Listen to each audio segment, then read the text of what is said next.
ganyan din ang isip ng tao.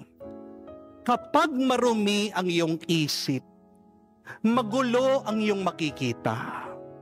Pero kapag malinis ang iyong isip, makikita mo ang kagandahan na gawa ng Diyos.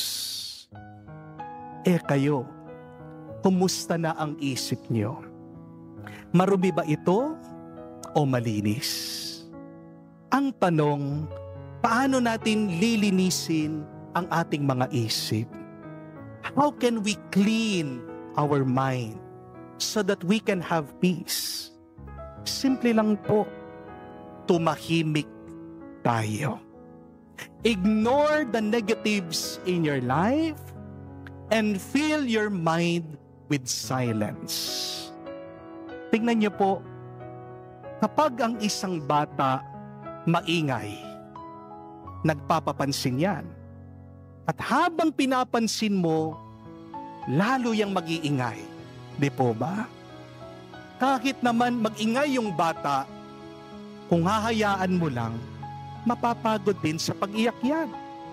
Titigil din yan. Ganyan din pagdating sa ating mga isip. Oo, may problema ka sa iyong buhay. Pero merong mga problema sa ating buhay na aalis din, mawawala din, magkakaroon ng kasagutan kung hahayaan mo lang. Hindi niyo po ba naranasan minsan? Yung ginagawa mo ng lahat para malutas yung iyong problema, lalong lumalala.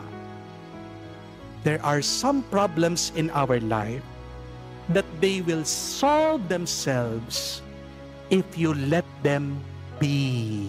Amen? Stay put. Be still. Silence your mind. And your mind will be clean and beautiful. Remember that God is in the silence. Silence is the language of God. God speaks to us in the silence.